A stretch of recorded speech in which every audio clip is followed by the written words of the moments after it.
podcast is part of the Sports Social Podcast Network.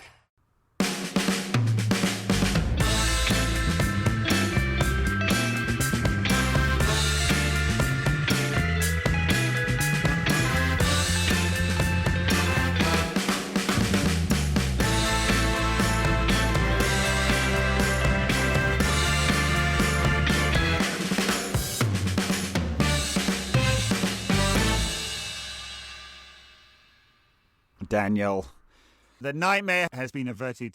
The treble is still ours. Liverpool can't do it. That's all today was about, right? I mean, yeah, the maddest thing about it was it wasn't even the treble that was at stake. It was everything. Yeah. Really. All I would say is this was one of the most disgusting days of my football following career. Oh, my God. Just absolute filth. The fact that I was sitting with a few, I was in a bar that's mostly Arsenal fans, and they were cheering on. I don't know why. It was quite amusing. But I was sitting with United fans that are cheering a City goal. It's just disgusting. I mean, yeah, I can't bring myself to actually celebrate in that way. But I guess what happened was what I would have preferred to happen. It was... It's like Leeds getting out of it in the last second was annoying. Unfortunate. But there was that moment, there was about a 5-minute period in the first half when United conceded, and Liverpool scored, and City conceded, I think, and West Ham scored. All around the same time, I was just like, oh my God. It's an important thing of all the stuff. I mean, that is the thing. I mean, we did need to get in the Europa. Yeah, it is important. I hate to say it, but we need the money from that. Yeah, it's worth 30-40 million compared to the conference, plus the prestige of being in. Hey, the UEFA Cup used to be a good tournament, so it's perhaps not what it once was, but it's still better than nothing. It was a great tournament back in before the Champions League subsumed everything. Yeah. Because with the Champions League, when it was one team per country, all that you're guaranteeing is you're getting the best teams in every country from the season before. Yeah, which means the Champions League itself, it might be of a high standard, it might not. It just depends. Whereas obviously the Champions League being as it now is, you're getting pretty much all the best teams in Europe, therefore almost all the best teams in the world every time. Yeah, and the standard of the Europa is not as high. But I mean, I watched the final of the Europa last week and the other night, and I mean, it was a crap game, but that was what you really want it to be. Like two teams that are absolutely desperate to win it. Right. For whom winning it is everything, and at the end they're crying because the losers are crying because they don't know if they're ever coming back. Yeah, for sure. And that's how it should be. It shouldn't be for United to be in it, really, because they should be getting into the Champions League. It shouldn't be for teams that have been fucked off out of the Champions League either. No, right. It should be. Yeah. So I mean. So there's that. I mean, it's something. The group stages are a real drag, but that's where United will be. I do find it kind of amusing that it's some of the worst football you'll ever see. The group stages of the Europa. It's absolutely miserable. I mean, today was a day of absolute pathetic minor things. So Liverpool not winning the title, great. Mo Salah not winning the Golden Boot, good. He's tied with Son. And it's pathetic, into the Europa, Moyes not doing it. Arsenal having their best season in a decade and United's worst season in 30 years? And we're still in the same shitty tournament together next season. It's all so pathetic. It is. I mean, the Salah was weird because he celebrated his goal like it was the goal that won the league. Yeah. And I can't believe it was because he wanted to share the Golden Boot with Son. I wasn't sure. I mean, the most heartwarming scenes of the day were children crying at Anfield, obviously. I love it. Absolutely magical. That warmed the cockles of the heart. It really does. Yeah, I think I tweeted something similar and I got quite a few. Come on, man. No, it's great. Scouse kids crying. That's what football's about. And City, well, you know what? I think there should be an inquiry into the pitch invasion at the Etihad, and we should probably strip City of the title and no one wins it. Wouldn't that be the best result? Oh, the other thing that was funny, obviously, so I was watching the United game. I was working today. I couldn't get out of work, so I guess luckily I didn't go. Although Tasty Jerk next to Selhurst Park is probably the best football food in the country, I would say. But there was that moment I'm watching. So I got Liverpool and City both on in silence, and then it looks like City you're watching the Liverpool game, it looks like Villa have equalised to make it 3-3 at City.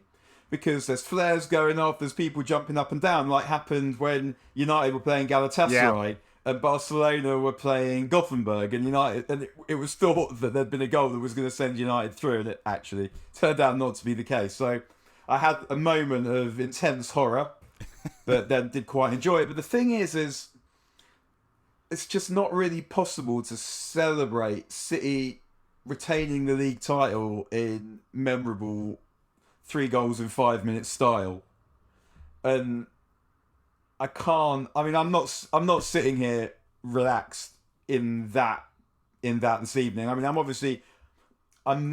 happier than I would be where we need to spend the next week concerned Liverpool just going to win every trophy and complete football. And feeling like getting my you can't win like one on penalties. You can't win a league on penalties tweets ready. But you can't win the league on penalties.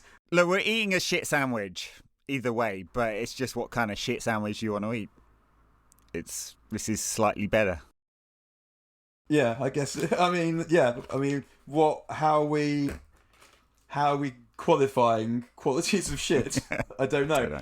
Does shit taste better after you've eaten a good meal? I don't know. I don't know. Look, it's just all unremittingly awful, really. I guess this is, it's 4th title in 5 years for City. I guess this is the confirmation of the transfer of power from Europe's old clubs to the petro-state clubs. I mean, but it doesn't need to be like that. No, it doesn't, but it sort of seems like it is.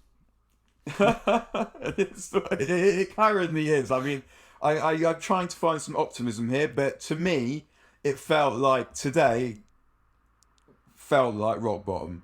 It's not. It can't get worse from here. Just watching those dickheads go through the motions again. Yep. But there isn't. It can't be. It can't be worse than this next season. There's just so much room for it to be better. For not just because it's so terrible, but because there's a manager coming in who isn't a supply teacher. Yeah. And he's he's able to clear out a lot of the nonsense. Hopefully, yeah. He's not gonna have to contend with as many dickheads as the managers before him. No, that's right. And he was there today, and so just our 4th manager this season then. With Van der Gaag. I don't know, what do you make of Van der Gaag? Because he really looks like he needs to eat more. He's a scrawny fucker. And he's got those aviators on. He's got these kind of orange-tinted aviators, and he's really scrawny. He looks like a villain from a 1970s gangster movie. Mitchell. Yeah. And Steve there as well. So, the new trust is coming in. I mean, I don't really get the McLaren thing in that he might be, I'm not saying he might be good. I mean, obviously Ten Hag might like him, might think he's good, but just the idea that we've been spun is that McLaren's required because he knows this league. When's the last time he worked in the Premier League? Yeah. What does he understand about it that Ten Hag couldn't understand himself or get from someone better? But I guess he trusts him, and if it's crap, it won't be because of McLaren. It will be because of Ten Hag and the players and the Glazers and all the rest of it. So I guess there is that. But yeah, Mitchell. I mean, it just seems strange to see a baby and give them a surname for a first name. Yeah, well, it happens. If you got, I was trying to rack my brain for anything to say about United's actual performance. I mean, I had all 3 games on: City, Liverpool, and I had City on a laptop and Liverpool on one screen and United on the other screen, and I watched the United game mostly for about an hour.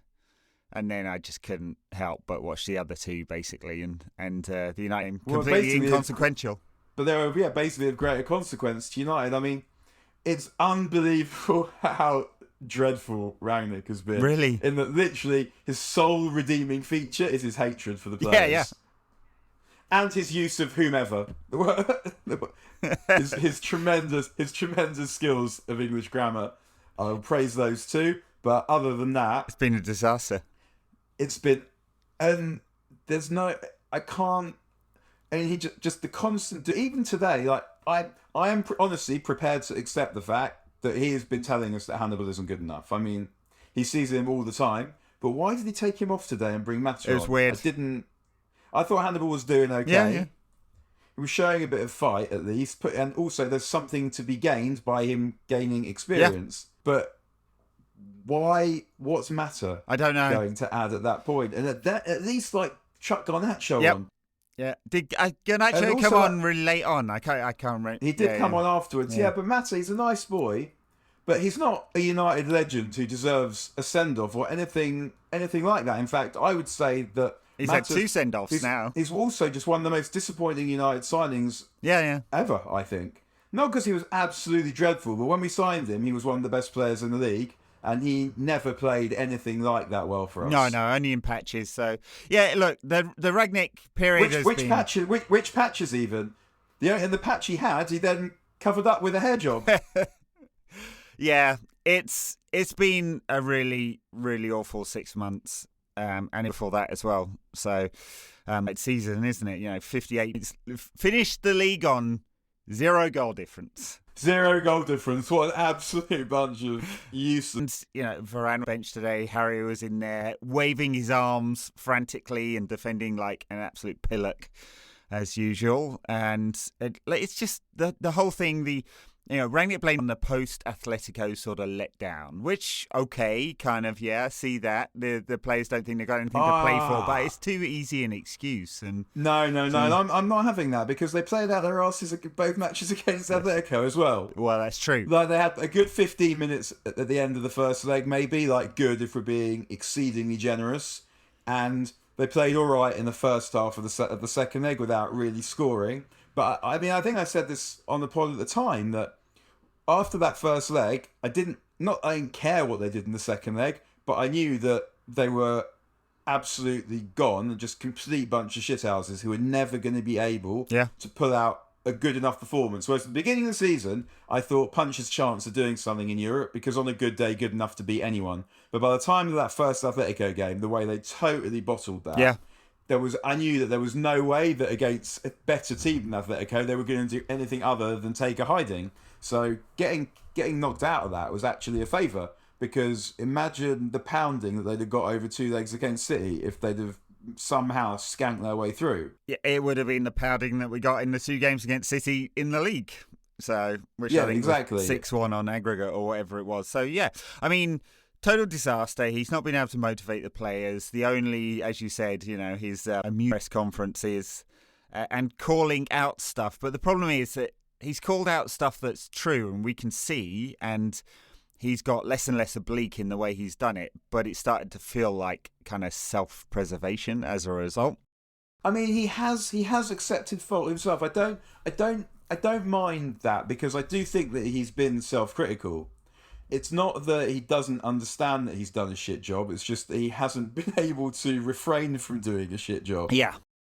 And I don't know how much. I have some sympathy because it's clear that a lot of the players didn't buy into him and switched off. So he's not got what he wanted. He talked in his pre-match presser about Ronaldo's pressing. It's the first time he's ever really been directly critical of Ronaldo. And he said that they had to compromise on the tactics as a result. So he's not been able to do what he wanted to do. He didn't have to play Ronaldo, of course, But if he hadn't have played Ronaldo, we'd have been even worse most of the time. And if you didn't play Ronaldo, they wouldn't have suddenly become a bunch of pressing beasts. No, they wouldn't have. It's just the trigger. But, Cavani does do the press, hasn't been fit or declared himself unfit most of the time. And also, the thing that's been problematic is not... I don't watch United and think the pressing is the problem particularly, because you can play football without... What's the point? Is it to win football? Yeah. Or is it to press? The point isn't to press. It says a path towards winning. So you need to find... Maybe. But there are other paths. Yeah. There are other ways to do it, and the way that the team has been doing quite well for the last 2 seasons was without doing it. What the problem has been, like the finishing, which isn't really on the manager, I don't think, but the defending... The passing, the running about, the effort, the composure, the skill, here. The touch. Yeah, exactly. Like just all the things. But when I look at that team and I want to put my finger on what's going wrong, it's not the lack of pressing. No, it's one thing amongst very, very many, for sure, yeah. And it's a minor thing because you don't have to press, but you do have to defend properly. You do have to put effort in. Yeah. I agree with that. I mean, these are things for Ten Hag to try and fix. I mean, I don't think he could fix it with a kind of usual Manchester United summer transfer window, and obviously be slightly different because a lot of players are leaving, at least 6. And then we had Jones and Bailly on the bench. They'd got to leave. Henderson wasn't even on the bench. Don't know whether he's injured or whether that's giving us a sign he's off as well. So Henderson's going. I'm sure Henderson will be out. Then they can't possibly all the fullbacks because they're just all unremittingly shit. So yeah, it won't be that. Like, I mean, the stories we saw last week at the Wan-Bissaka's off. He should be as well. But I mean, not that Dalot's much better. He just let Wilf waltz past him today. Said, "Here you go, son. Have a goal." I would probably, if I was keeping one, I'd probably keep Wan-Bissaka actually, because there might be a circumstance in which I'd be prepared. I'd want to chuck him on. Whereas Dalot, I just would want to sign someone who was better than Dalot. Yeah, I mean, maybe they can get a fee for Wan-Bissaka. It won't be much. It'll be less than half of what they paid. I mean, I guess, in accounting logic, it'll amortization of his contract. Amortized, yeah. It'll be fine. Yeah. Sure, given it's the Glazers and their business model, it's actually cash that matters more to United than accounting. United don't. I mean, it's the FFP, given like all the incomings and outgoings, isn't an awesome position. Can't go spend 250 million or anything, but it's cash that matters more. So some sales will give Ten Hag some room to get the players he wants.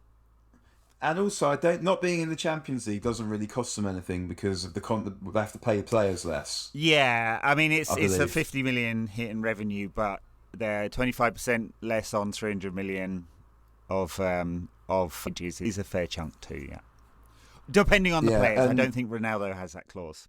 No, but there will be a fair few players that come in, and if they have a decent pre-season, then it might not be quite as horrendously soul-curdlingly dreadful next season. It's United, Eric, you will be off to, where is it? Singapore, Melbourne, somewhere else. So, yeah, good prep there, spending hours and hours on planes.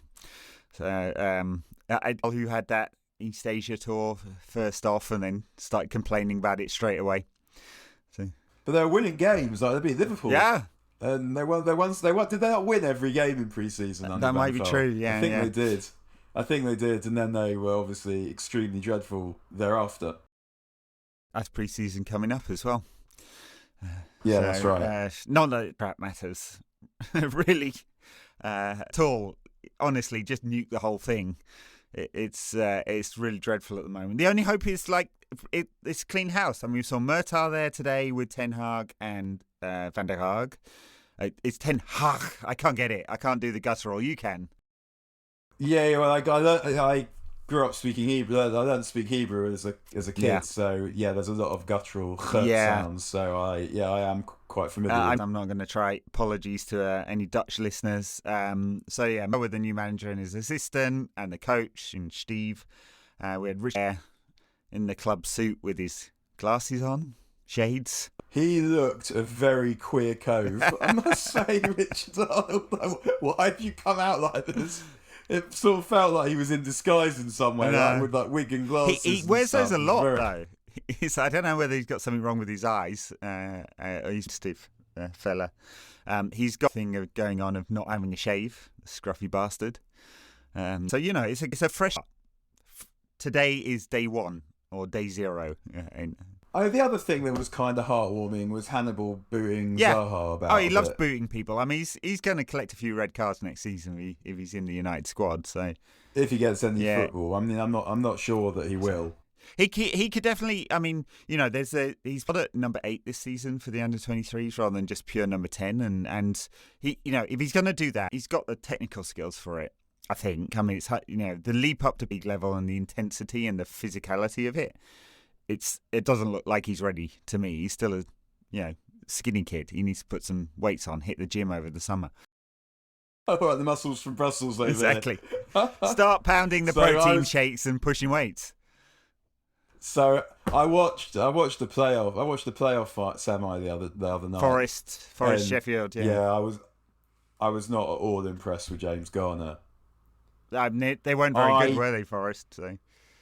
They weren't. Jed Spence, the right back, looks like he might be a player.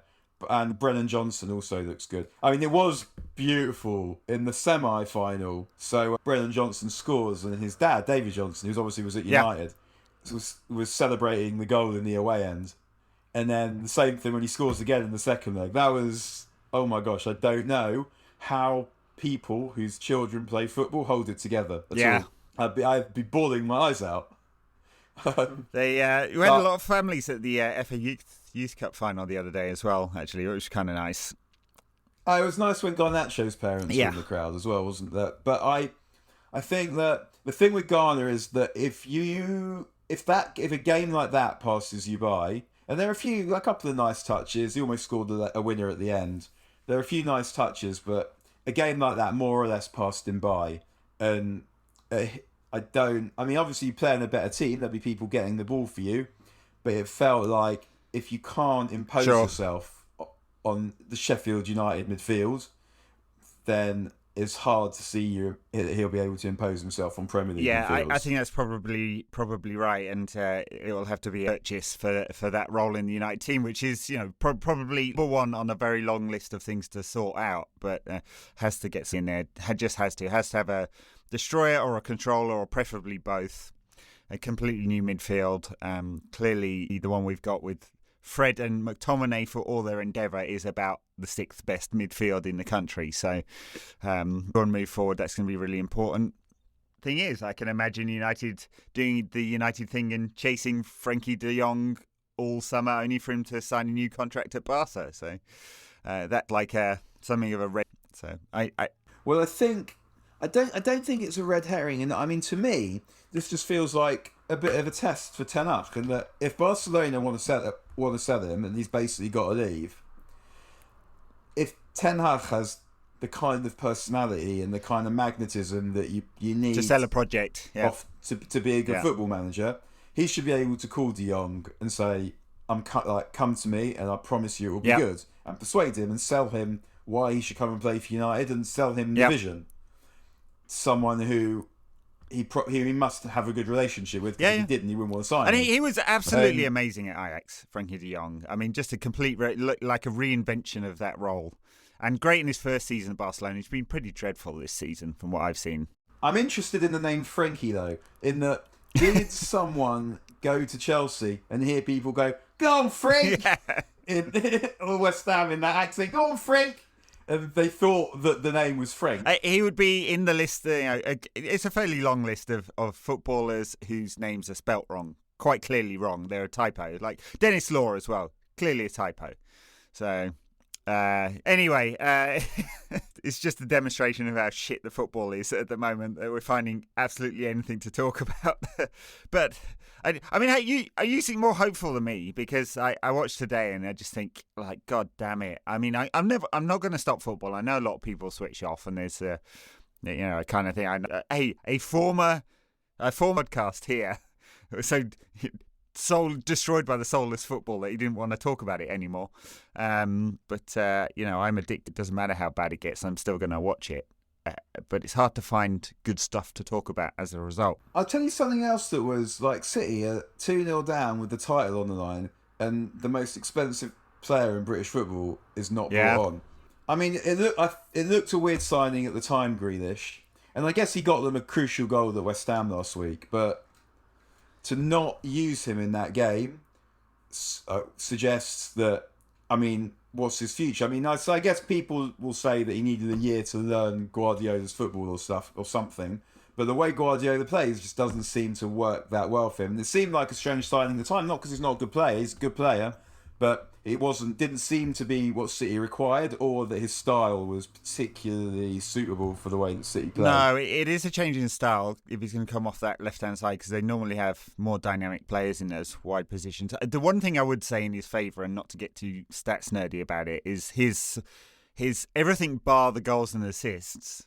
His numbers are really, really good. So he's kind of like Bruno. Bruno leads the league in chance creation by absolutely miles. Does he get one for Palace's goal today? Yeah, I know. Yeah, well done, lad. Good piece of play. Grealish is in that, if he has someone to fuck the chances, his numbers probably jot, and given that they are signing Haaland, that could well be benefit. But yeah, I mean, it's such a strange City side. They look so pathetic for a lot of that. Villa in their lives because Stevie G is still trying to win his first Liverpool title. Coutinho celebrated his goal like he'd just won the title for Liverpool.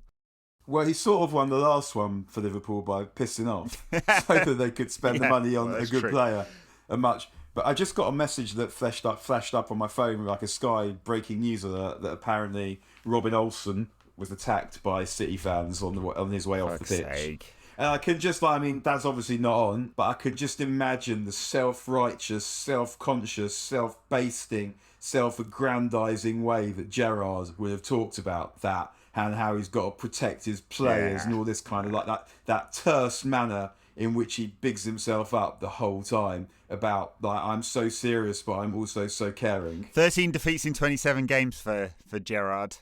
It's not about, it's kind of the way Lampard took Derby from 6th to 6th, Chelsea from 4th to 4th, and Everton from 16th to 16th, and he's hailed as the next great thing. So is Gerrard, and I don't think his record at Villa's been that great this season, given how much money and talent they've got in that squad. They're signing, what's his name? Kamara, yeah.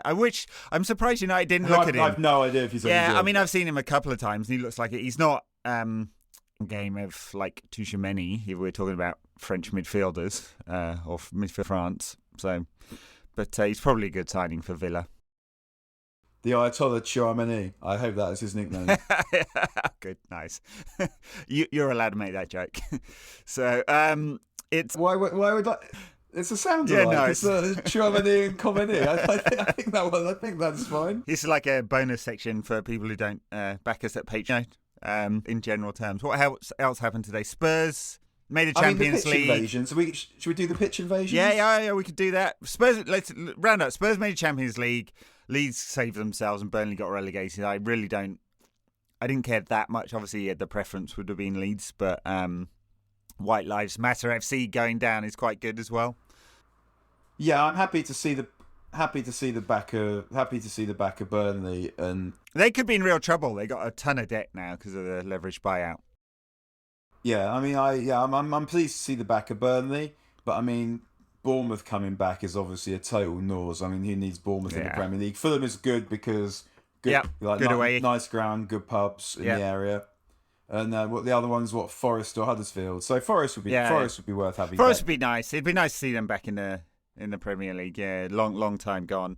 Pitch invasions. I mean, I like a good pitch invasion. I have to admit, I have been part of one. So when it's like fun and friendly and you're dancing around, that's okay. This trend of attacking people, not okay. What an absolute world. I can't grasp the circumstances in which you would run onto the pitch and go and stick the nut on someone. That happened like just a sly nut on someone who's not watching. It's just a remarkable piece of arseholic behaviour. Yeah, and that dude's going to spend next 6 months in prison. And because also because in terms of you're now in a position, especially if it happens again today, where you do have to protect the players. Yeah, like it's not like because this could easily. I don't want to like get all Mary Whitehouse about this, but it could be the thin end of the wedge. Well, we've seen sports people attack before. Someone put a knife in Monica Seles. Exactly, that's the one that came to mind. And if we're not going to have security checks coming into the ground, and most of the time there aren't, it's very loose, I have to say. Well, also, how you check? You can't check that many people. I mean, what we have at the moment that is, I find, is often like going into an away end. They have grass dogs sniffing people for recreational drugs, which is a complete nonsense because what they're really trying to do is just criminalise football fans. Sure, yeah. I got pulled by one when I was at a game with my dad, and I had nothing on me. And I got pulled by a dog, and I ended up having to just say to that. So I get pulled to one side, and my dad's like waiting there, like obviously beaming with pride at the activities of his son. And I just said to them, like, please, my dad's over there. He's old. Just like search me. I promise you, I haven't got anything. You could put your hands wherever they need to go, but just allow me to return. Exactly how long would it have been when the rubber gloves going on and the KY's coming out for the full internal?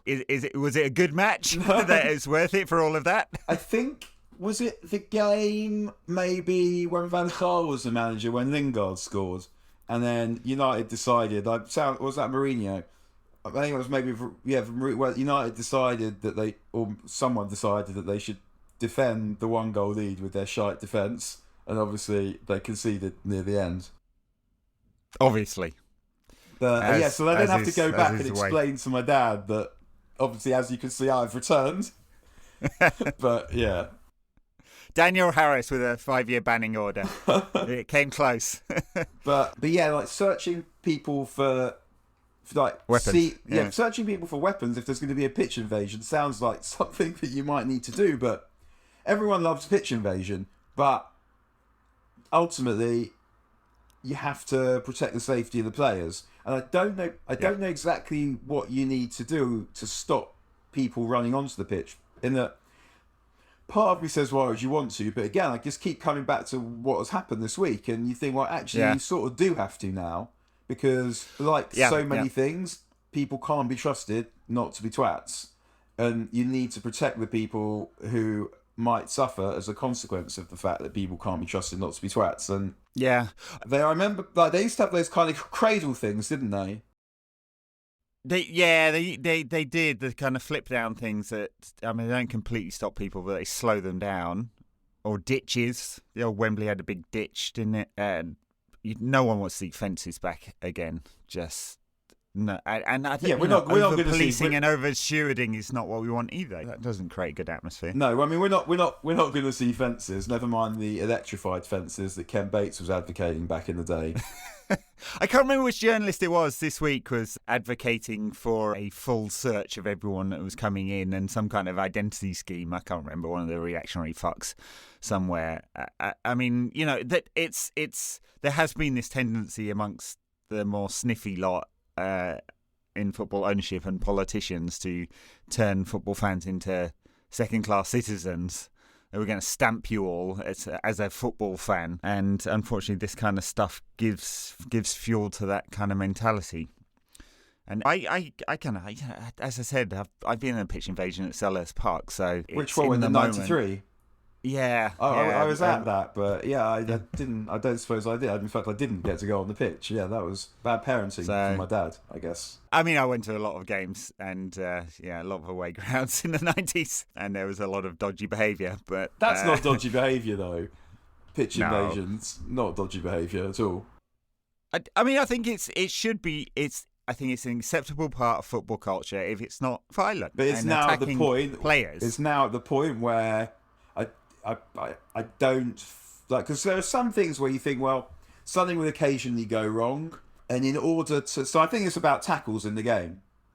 That you allow tackles, and you know that every now and again someone's going to get hurt badly, and in order to have the game, you allow the tackles basically, but you don't have to have pitch invasions. So the way, I mean, maybe I'm just being reactionary about it, but a player getting nutted in the face by a supporter says to me that we have to stop having pitch invasions, because, as I said, it feels like that's almost a lucky escape. Yeah, who was it that got nutted? Was it Forrest? Billy Davis. It wasn't. Not Billy Davis. Billy Sharp. Billy Sharp. Yeah, bad. And then Vieira got accosted as well, although he fought back in a much braver way than he did when Roy Keane accosted him. But still went with his feet. Years ago. Still went with his feet. Yeah, it didn't half. I know it's an unfair comparison, so just give me some leeway here. But I didn't half think the reaction. Basically, the reaction to Vieira was, he's well within his rights. No way he should see any action for that. And I couldn't half think about Cantona jumping into the crowd to kick a racist, and the boot him out of the game. This is a disgrace. Kind of reaction. I know they're different, they're not that, like, they're similar things. They're not that different. They're similar things. If you do those things and you get a tickle as a consequence, you must not be surprised. Yeah, you can't be surprised. And the thing that I always found the weirdest, I don't know if you're at Liverpool or at Chelsea, And I think someone chucked a coin at Carragher, and he just loves it back into the crowd. Yeah. And I think he got 2 or 3 games for it. And that, to me, was just like, hang on a second. Like, what Eric did was, it was not indiscriminate, and it also ultimately wasn't that dangerous. It was the bloke that gave him there, he dealt with him, and he only gave him a boot and a couple of cracks. Whereas Carragher hurling a coin into a crowd is indiscriminate. You're not dealing just one-on-one with that person. And if it hits the wrong person in the wrong place, you're actually gonna you might do some damage. But I think he got 2 games, maybe 3 games for it. Well, Richarlison chucked a flare back into the crowd the other week. So, I mean, pyrotechnics, talk about indiscriminate and potentially dangerous. So, again, as you said, not to be all Mary Whitehouse about it. That's the pearl clutcher from the 1980s, not the comedy show, right? So yes, I mean, the flare thing reminds me of one of those mad stories from it was from the 80s, maybe from the early 90s, when I was at Chile were playing Brazil in a World Cup qualifier, and someone chucks a flare from the crowd, and Roberto Roja, the Chile goalkeeper, makes out like he's hit him to get the game abandoned. I remember that one. And then it turns out the video shows that it, in fact, nowhere near him. Did not hit him, and I think he got banned for life for that. That's amazing. It's the days before VAR where you think you can possibly get away with it. I think I got away with it. Yeah. Yeah. One thing I did want to mention, and I don't know, unless you got something else to talk about on the pitch invasion stuff. I wanted to talk a little bit about Dave, because he's got really lippy recently, which I kind of like. But I don't know, you notice his stats have absolutely fallen off a cliff since Ragnick came by. He was outperforming his expected goals against by miles earlier in the season, and now he's miles under. He's had a dreadful second half of the season, like just out of this world dreadful. And it feels like we're getting back to... Who said, by the way, prior to the game, said, it's been a bad season for us, but I think I can be really proud of my season. Yeah. And I was like, I'm really not sure that you've read the room here or watched your own performances. Yeah, he has become extremely loquacious. But especially really given, odd, isn't it? Especially given that he's a goth. Yeah. But I think he's probably got one more season at United. I imagine that getting rid of him this summer would be too much. But I'm not sure he'll be around after next season. They'd be mad to sign him up to another contract at the kind of wages he's on. Yeah. Absolutely mad. I mean, he's someone I almost feel sorry for, because he's basically frittered away his career in the post-Fergie era at United, where it's just been appalling. And he almost got to go somewhere else and win bare European Cups. Yeah, but for a dodgy fax machine, or whatever the story really is there. A bit like Pogba, and I know there's much less sympathy in a way for Pogba, but he spent 6 years at United and they've been a complete waste of his 6 years of his career. A lot of it's his fault, obviously, but he was probably sold a lie. He was definitely sold a lie, and he bought it, sadly for him. I mean, he bought it, but also he was bought by it, because the thing that they didn't lie about was how much they were going to pay him. For sure, so it looks like he's going to Juve. Turned down a contract to Manchester City, if we believe the stories. I'm not sure who in the Pogba camp is now setting up those stories, but they've been quite vocal recently. And so, I mean, maybe that's good. Maybe that's good for him. Back to Italy, slower pace of game, less intense, won't lose the ball in the wrong positions, be given the ball just to spray it around, I guess. Yeah, I mean, I'm sure that'll be quite a nice move for him if that's where he ends up going. But it seems like PSG would be mad to sign him. Yeah, it seems like they're not going to do it. Although they've signed Kylian Mbappe up to the biggest contract in the history of football. It's absolutely battling that deal to give a player any kind of control. If what we're reading is true, that he's been consulted on managers, consulted on players, because that to me is actually you must be a dickhead. Because I mean, it's no way to run a club, is it? It's not that there's no way to run a club, but it's not something that he should want either. Because this is not his expertise. His expertise is being good at football. It's not scouting players or interviewing managers. Surely he should know that about himself. It just shows an unbelievable lack of self-awareness. Yeah. Yeah, and I think probably he's been in that bubble for a long time and got more and more leverage because of the, saving face factor. I mean, he's a good player, obviously, but the fact that they spent 200 million on him and he was an inch away from leaving on a free as the face of Qatar in a World Cup year is one of those things that makes you wonder if the numbers are even more astronomical than we're being told they are. Well, if we think, and I'm not saying Paris Saint-Germain are doing this, but apart from the cash, 50 million a year plus the 100-odd million signing on bonus, if they're doing what City did, which is to pay players in, alternative sponsorships it's like and equity in companies. Flights and stuff on Emirates. I mean, all off the books. The thing that I always wonder about City is that if you look at players who've been in England, a lot of players leave especially who aren't from Northern Europe, will leave at some point. And every player that signed for City has stayed until City want rid of them. And it might just be because the joy of playing in an athletic stadium is something that they can't possibly turn down, and the pedigree of Manchester City is something that they feel extremely attached to and always dreamt of.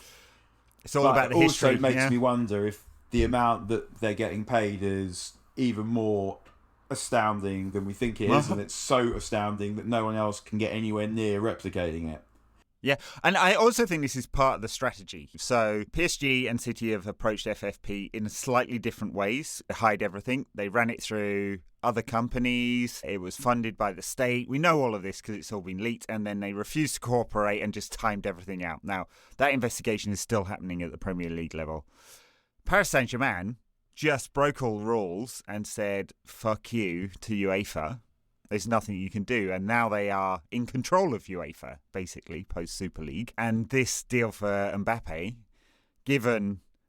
Paris Saint-Germain's revenues, quote unquote, are quite big. And given the size of this deal, they're going to have to get even bigger in order for them to meet, even the new reframed financial, or whatever it's called, sustainability rules. So it's just all a joke. And part of the strategy is to make transfer fees and wages so high that almost no one can compete. Yeah, and I think what you have to always remember about these is that they cheat at human rights. There is therefore, I think we can extrapolate from that they might therefore cheat at football. Yep. It's the same with Juventus. If Juventus were bribing referees, which is, in terms of manipulating the outcome of a game, that feels like the most grievous sin. Sure. As if they weren't doing other stuff as well that we do or don't know about. Bribing referees feels like a graver sin than doping, let's say, or breaking FFP or whatever else. Sure, it's more pointy, isn't it? But the goal is all the same. Some of it's kind of devious financial engineering. It's outright cheating. The goal is to win at any cost. Yeah. And it still makes me laugh when... Well, two things I want to say about City and Paris Saint-Germain. Maybe we should move on. But one, still makes me laugh when there's a bunch of weaponized City fans going, "Oh, it's an investment." Yeah, sure. It's like 0.00001% of state income. And then the Paris Saint-Germain fans are now so entitled. They were rioting because they've only won the French league by 16 points, which is clearly not enough. It's really hard. I guess maybe Mbappe's from Paris and he just wants to live in Paris. Maybe. But the professional satisfaction of playing for Paris seems much less than the professional satisfaction that is available. What's he going to play? He's going to play, 6 Champions League games and then, potentially another 7 in the knockouts. So it's 13 meaningful games per season. And not even a couple that, in the French League against Marseille. Because they'll be in a group. Some crappy ones in there. Yeah, they'll be in a group. What they tend to do is just lose the first time they play anyone half decent. Yeah. So, a dozen games this season that might mean something. No way to play football if you've got some pride. He's young, so I guess he can do another 2 years in Paris. They'll take a fee from Real Madrid and he'll go there. Maybe that's the plan. Yeah, that seems like the plan, or at least then he'll be in a position to renegotiate and get even more money. At what point does money become not life-changing? He's going to make so much money out of this deal that He never needs to work again, for sure. He's got enough money but he never already. needs to work again already. That's the thing. It's like, I don't understand it when you feel like surely it gets to a point where you just want the best football that you can have. Sure. And, I mean, unless, as I said, unless he really wants to live in Paris. I mean, Madrid's an hour flight away. It's not a big deal, really, in your private jet. But there is something about living at home. There is something. So I do understand that, but the fact that he was so close to Madrid and the previously suggests that it isn't that. It does seem like it is the money, but it seems like it. I mean, maybe who are we to say? Like, if someone dangled that amount of money in front of you, but it feels like the amount of money that Madrid would have been dangling in front of him would be enough to say, I'm going to go play for Real Madrid. Yeah, we'll probably find out that Paris Saint-Germain is going to change its name, or he owns part of the club, or something equally nefarious. So, anyway, there you go. That's great. What an awesome day it was for the world of sport.